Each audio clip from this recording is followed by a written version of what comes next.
Feito o registro, Vossa Excelência. Vamos então agora ao deputado Tadeu Alencar, de Pernambuco, do PSB de Pernambuco, para fazer o seu pronunciamento no grande expediente por 25 minutos. Obrigado, presidente. Senhoras deputadas e senhores deputados, especialmente os da bancada do PSB, o meu partido, o líder Fernando Filho, deputado Heráclito Fortes, deputado Paulo Foleto, deputado Adilson Saquete, deputado Rodrigo Martins, demais companheiros aqui do plenário. Subo na tribuna desta casa carregado de emoção. A emoção é tudo na vida, é o que nos confere humanidade, sentimento, é o que nos aproxima das estrelas, o que nos faz prestar atenção à procissão das formigas, tão concentradas em seus miudinhos afazeres. Não gosto de quem se apresenta frio e impassível diante das coisas de que se faz a caminhada dos homens sobre a terra.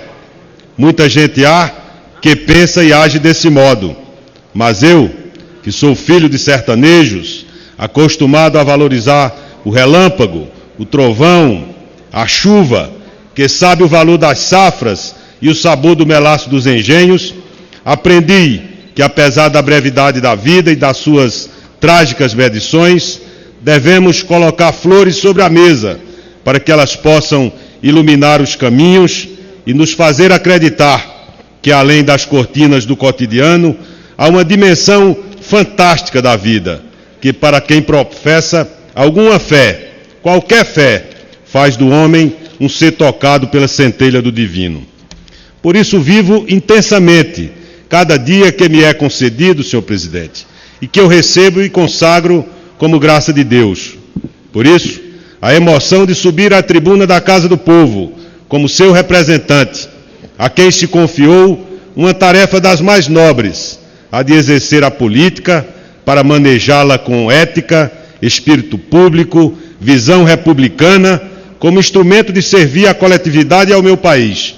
Sou herdeiro de uma tradição de insurgência, que é a maior marca do meu Estado, por adoção e grau conferido, Pernambuco. Represento um povo onde os homens sempre estiveram de pé, vacinados contra as vilanias de qualquer jaez, prontos a se levantarem em revoluções que pregavam a república, sonharam com a democracia, desfraldaram a flâmula da liberdade, num combate incansável às tiranias de todos os quilates, às violências de todos os matizes. Em Pernambuco, já no século XVI, aflorava um nativismo engajado, consciente e mesmo reconhecendo-se os avanços civilizatórios da corte maurícia, os seus engenheiros, os seus métodos sanitários, a sua corte de artistas, os seus astrônomos, o seu comércio vibrante, juntaram-se o negro, o branco e o índio para expulsar os invasores holandeses, advertindo a história que, a partir da restauração pernambucana, em 1654, iria eclodir em seu território um conjunto de rebeliões que faria do nosso Estado uma província rebelde. Com efeito, a maior prova da alma irredenta de Pernambuco é a conformação delgada de sua geografia, aquela tripa indócil, fervilhante de ideais libertários, que foi perdendo território como represália a cada rebelião que ali irrompia, caro deputado Aleluia. Em 10 de novembro de 1710, no Senado de Olinda, Bernardo Vieira de Melo dava o primeiro grito pela República no Brasil, mais de 100 anos antes da independência. As sotainas do Seminário de Olinda inflamaram a Revolução Pernambucana de 1817, esta que foi a mais bela e a mais inútil das revoluções. Frei Caneca liderou a Confederação do Equador, que contaminou o Nordeste e inflamou os ideais republicanos, também no Cariri cearense, ao sopé da Chapada do Araripe, de onde venho, à frente a primeira presa política do país, Bárbara de Alencar, cujo nome figura no Panteão da Pátria, aqui na Praça dos Três Poderes, por iniciativa da eminente ministra do Tribunal de Contas da União, então deputada federal pelo Partido Socialista Brasileiro, Ana Reis. É essa tradição que aqui represento, senhor presidente. e que foi cumprida com rigor por figuras como Barbosa Lima Sobrinho, Miguel Arraes, Oswaldo Lima Filho, Marcos Freire, Fernando Lira, Jarbas Vasconcelos, Eduardo Campos e tantos outros, muitos outros, tocados pela pernambucanidade, vital como o sol que despertou as Américas. Mas esta emoção que me toma não me venda os olhos ao grave momento por que atravessa o Brasil. Vivemos uma sucessão de crises que se interpenetram, uma crise econômica de largas proporções, com uma conjunção de fatores perversos, cuja face mais cruel é a marca de 1 milhão de desempregados nos últimos 12 meses. A diminuição da atividade econômica, conjugada ao aumento da inflação, a juros elevados e a uma indomável variação cambial, é devastadora para o setor produtivo. E para a indústria brasileira, uma realidade dramática, com crescimento negativo e crise fiscal em todos os estados e municípios brasileiros, retirando destes, já acossados por um modelo federativo injusto e concentrador, a capacidade de responder aos encargos sob suas responsabilidades e mais, de executar políticas públicas e investimentos que possam minimizar as tantas carências da população, majoritariamente marcada pela chaga da exclusão. E o mais grave, senhoras deputadas, senhores deputados, é a crise política que se abateu sobre o Brasil, que se encontra como aquele doente que já não responde aos remédios que lhe são ministrados, em doses cada vez mais potentes. A presidente da República, Dilma Rousseff, reelegeu-se dividindo o país ao meio, que em 2014 já dava sinais de cansaço com o seu governo, com a sua desafeição pelo diálogo, pela paciência, ingredientes vitais na política. Um governo sem marcas e sem diálogo, quer com o Congresso Nacional, quer com a sociedade.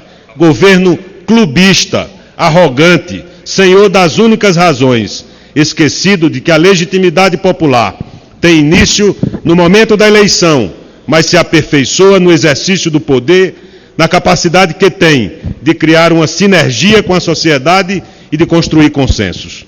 O governo da presidente Dilma só não implementou o que lhe competia de seguir imprimindo ritmo a obras estruturadoras, em especial nas regiões mais pobres como o Nordeste, como a Transnordestina, a transposição do São Francisco, ainda mais no 5º ano de estiagem, como não enfrentou os gargalos da infraestrutura, cuja resolução são fundamentais para a modernização da economia e para a geração de emprego e renda. Padeceu de insuficiências na gestão e na política, meu caro líder Fernando Filho, vendo corroerem-se os pilares que sustentam qualquer governo. Acresce que vimos se concretizarem ameaças às conquistas dos últimos anos, obra de vários governos, como o controle da inflação, a responsabilidade fiscal, a expansão do consumo, a inclusão, mercê da adoção de medidas anticíclicas, que, se foram necessárias na crise de 2008, revelaram-se perniciosas à partilha de receitas, impondo às finanças dos entes subnacionais um Estado pré-falimentar. Na campanha eleitoral, vimos uma presidente empenhada em ganhar a qualquer custo, vendendo a ilusão de um país que não existia, uma realidade cor-de-rosa que a crise fez desmoronar, junto com o prestígio e a credibilidade do governo, cometendo Sua Excelência, aliás, tudo aquilo que dizia temer de seus adversários se ganhassem a eleição.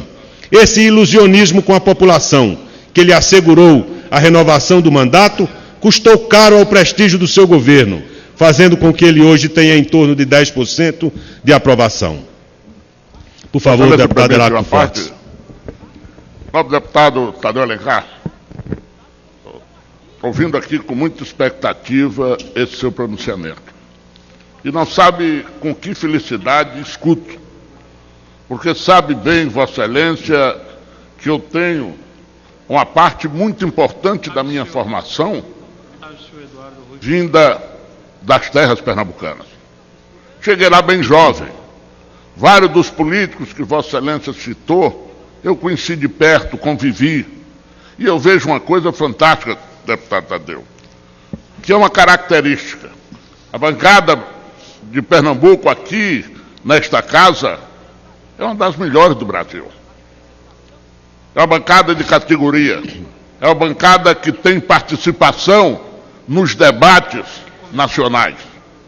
E Vossa Excelência chegou aqui já como uma estrela, como um político de primeiro mandato, mas com experiência dos grandes veteranos. Eu conhecia muito o deputado Tadeu de informações permanentes do então governador e depois candidato a presidente da República, Eduardo Campos. Tanto é verdade que, logo depois de eleito, numa luta sofrida no meu estado, um dos meus primeiros gestos foi pedir a um amigo comum que promovesse o encontro meu com o Tadeu. E ele, homem de bom gosto, nos levou para o restaurante O Leite, aonde nós conversamos, trocamos as primeiras ideias e firmamos uma amizade que cada dia é crescente. A gente conhece o político, é como jogador de futebol, pelo arriar das malas. Você já sabe o que ele vai produzir ou sabe o que ele não produz. E o Tadeu é isso, firme, bom de diálogo e, acima de tudo, com a visão nacional que poucos têm. Aliás, ele está no seu primeiro mandato, eu já estou em alguns, mas ao longo desse tempo ele tem sido mais conselheiro meu do que eu lhe dar conselhos. Portanto, meu caro Tadeu, quero parabenizá-lo por essa sua estreia no Grande Expediente, mas a sua atuação nas comissões, a sua atuação nessa casa, já é conhecida nacionalmente.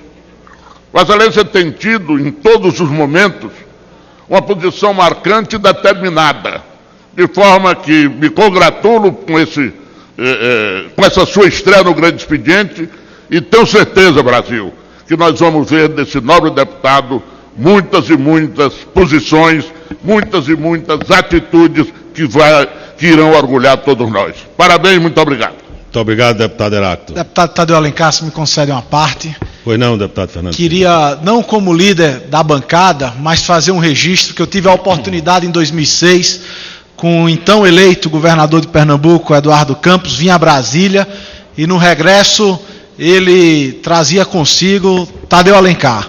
Assumiu o desafio de ser procurador do Estado na primeira gestão, depois chefe da Casa Civil, e eu já dizia a Tadeu desde então que ele era o melhor quadro que Eduardo tinha na administração pública estadual, auxiliando a Eduardo fazer o governo que fez. E com muita justiça, o povo do nosso estado, que aqui o deputado Heráclito Forte falou, que tem uma excelente bancada, se tem nessa legislatura, é excelente porque tem você como um dos seus quadros. E eu, como seu companheiro e, acima de tudo, como pernambucano, queria lhe parabenizar por essa estreia no Grande Expediente e dizer que é motivo de muito orgulho, não só para nós do PSB, mas como para nós pernambucanos, que você exerça um mandato aqui, falando sempre dessa tribuna, defendendo os maiores interesses de Pernambuco e do Brasil. Parabéns. Obrigado. Deputado Afonso Mota, depois o deputado Aleluia, por favor.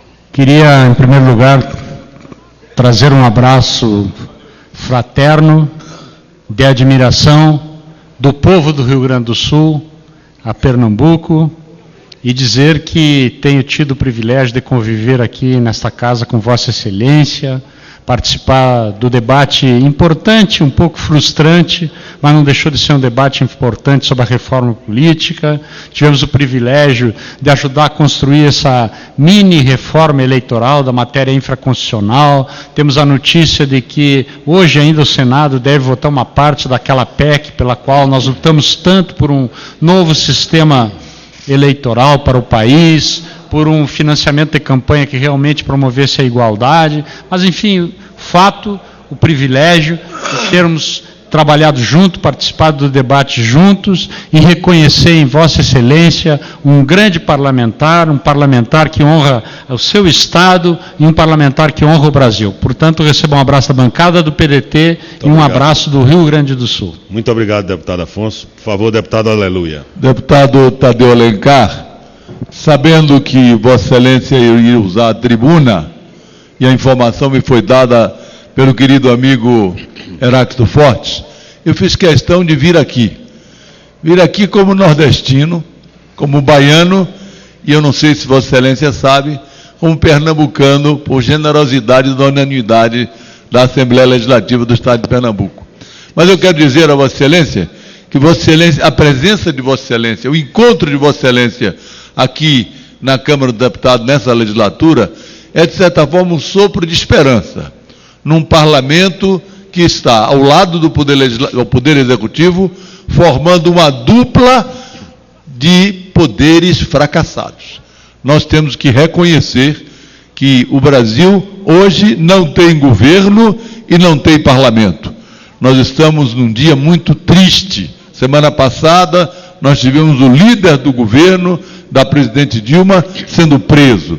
Esta semana, nós tivemos o presidente do Congresso Nacional sendo denunciado por envolvimento no esquema do Petrolão pela Procuradoria-Geral da República. E hoje, nós temos julgamento do presidente da Câmara no Conselho de Ética. Portanto, nós estamos vivendo um péssimo momento. Um governo que não existe e um parlamento que se iguala a ele ou até, em alguns momentos, é pior. A esperança está em pessoas como você, mas está, sobretudo, no Poder Judiciário. Muito obrigado. Muito obrigado, deputado Aleluia. Agradeço as generosas palavras aqui de todos, de Vossa Excelência, do deputado companheiro de bancada, Heráclito Fortes, do meu querido amigo líder, Fernando Filho, e do nosso líder do PDT, deputado Afonso Mota.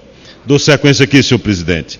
Quero cumprimentar também os companheiros de bancada, Heitor Chu e Vicentinho, que chegaram agora no plenário. A crise política se alastra durante todos os meses dessa legislatura. A sua fragmentária base, da senhora presidente da República, lhe impôs reiteradas derrotas que esgarçaram a autoridade presidencial e paralisam a sua já acanhada ação administrativa. O Brasil está parado à espera de um milagre que não vem. Ninguém escreve ao coronel. Vivemos uma crise de valores e de confiança que mina a credibilidade nacional e internacional do nosso país. Enquanto isso, um colossal escândalo de corrupção foi sendo desvendado pela Operação Lava Jato, que submeteu tal corrupção à maior empresa brasileira, a Petrobras, a uma situação vexatória e a um bilionário prejuízo, alcançando as denúncias à própria presidência desta casa, cuja gravidade é objeto de exame pelo Conselho de Ética da Câmara dos Deputados.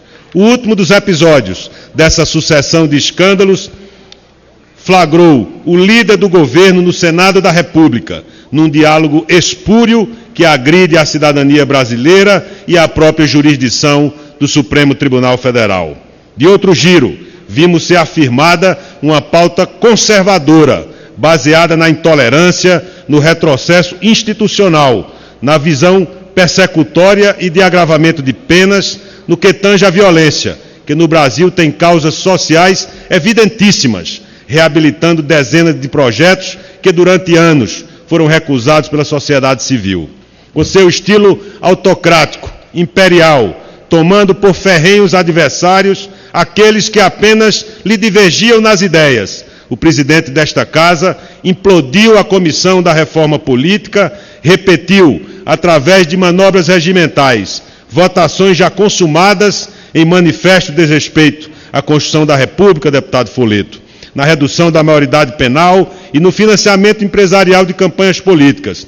E, por último, depois de apoiar a terceirização desbragada, o fim do Estatuto do Desarmamento, a imposição de condicionantes vexatórias às mulheres vítimas de violência sexual e a repatriação de recursos, com as alterações que terminaram por desfigurar o projeto original, finge ignorar, às vezes de modo debochado, as graves denúncias que lhe pesam. Ainda ecoam forte as palavras sentenciais da deputada Mara Gabrilli. Por isso que o PSB, a Rede, o PPS, o PSDB, o PSOL e o DEM permanecem em obstrução no plenário, até que se veja o Brasil livre dessa indesejável suspeição. Vivemos tempos sombrios. O presidente da República, acossado pela paralisia do seu governo e sitiada por reiteradas denúncias de corrupção, ainda que não a envolvam diretamente, por não ser um líder capaz de comandar uma reação, assiste a cada dia, melancolicamente, uma sucessão de notícias que desestabilizam o seu governo, a despeito das tentativas vãs de reorganizar a sua base. a decisão do Tribunal de Contas da União, em 7 de outubro, reconhecendo as pedaladas fiscais, se chancelada pelo Congresso Nacional, aproxima uma possível causa jurídica que até aqui restava pendente aos que advogam o seu afastamento. Do mesmo modo, aguarda-se o julgamento do Tribunal Superior Eleitoral sobre as contas de campanha, que eventualmente pode caracterizar a hipótese legal para o afastamento presidencial, que jamais pode ceder a tentações de qualquer natureza, que não sejam exclusivamente as hipóteses previstas em lei em respeito à legitimidade popular. Por outro lado, determinados setores, sem compromisso com a democracia e sem apontar soluções para a grave crise em que imerse o Brasil, tramam dia e noite a derrubada da presidente, indiferentes se há ou não razão jurídica suficiente para o seu afastamento, que só pode e deve ser aviado ante causa política e jurídica evidenciada à saciedade, e não apenas com base em presunções, ainda que juridicamente, indiciariamente consistentes. Além do mais, é inaceitável, deputado Silvio Costa, essa ética seletiva, felizmente arrefecida, que é rigorosa com a presidente da República e que poupa, por censurável conveniência, o presidente desta casa. A mesma censura, um minuto só, deputado, deve ser feita a uma ética igualmente seletiva, mas de sinal trocado, que para proteger a presidente da República de ameaças ao seu mandato, dispõe-se aos acordos mais reprováveis. Antes de o deputado Átila já havia pedido, eu peço licença para cumprimentar a todos, senhor presidente, deputado Tadeu Alencar. Para nós, a sua presença hoje na Câmara representa uma renovação para o Parlamento, especialmente para o nosso partido.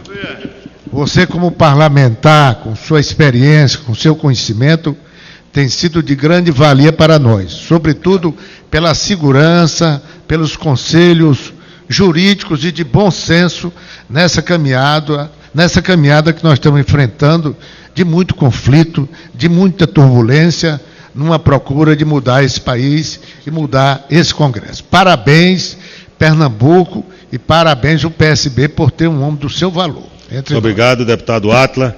Deputado Silvio Costa, eu pediria só que fosse muito breve. Eu tenho orgulho de receber a parte de Vossa Excelência, mas nosso tempo está consumando e eu ainda gostaria de concluir aqui. Mas lhe agradeço enormemente a presença no plenário. Eu vou ser profundamente breve. Dizer simplesmente que, em que pese lá em Pernambuco, nós estamos em campos opostos, mas eu tenho que dizer aqui ao povo do Brasil que Pernambuco teve um dia de bom gosto quando, na eleição passada, encaminhou Vossa Excelência para a Câmara Federal. Vossa Excelência é um deputado diferenciado, estudioso, e só sua fala sobre o impeachment aí já mostra o caráter de Vossa Excelência. Diferente daqueles que pregam o pior para o Brasil, Vossa Excelência prega a Constituição e diz claramente que não existem motivos constitucionais para falar impeachment. Não poderia esperar nada diferente de Vossa Excelência. Vossa Excelência é um deputado sério, competente e que orgulha o nosso Estado. Muito obrigado, deputado Silvio Costa. Vivemos tempos sombrios. Falta um líder ao Brasil, com a compreensão da gravidade do momento e com a capacidade de unir o país e devolvê-lo aos trilhos da tranquilidade institucional, a rota do crescimento, emprego e renda. Em 2013, o presidente nacional do Partido Socialista Brasileiro e então governador de Pernambuco, Eduardo Campos, teve duas conversas com a presidente da República, uma em janeiro em Aratu e outra logo depois em Brasília, onde sugeria correções de rumo na economia e apontava o déficit de diálogo de que a sociedade se ressentia na relação com o governo. Nada mudou, redundando no nosso desembarque do governo e na oferta de um projeto para o Brasil.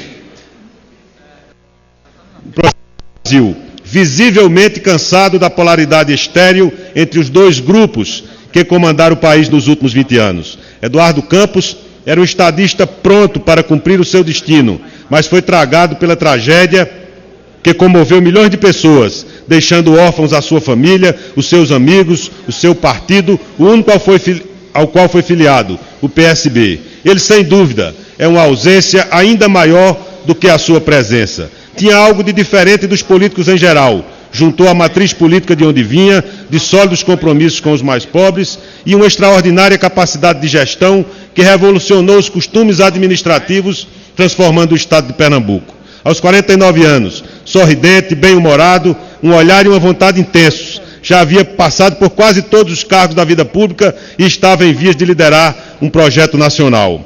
Tive o privilégio de servir como secretário. Já caminho para a conclusão, senhor presidente. Aos seus 2 governos, como Procurador-Geral do Estado e como secretário da Casa Civil.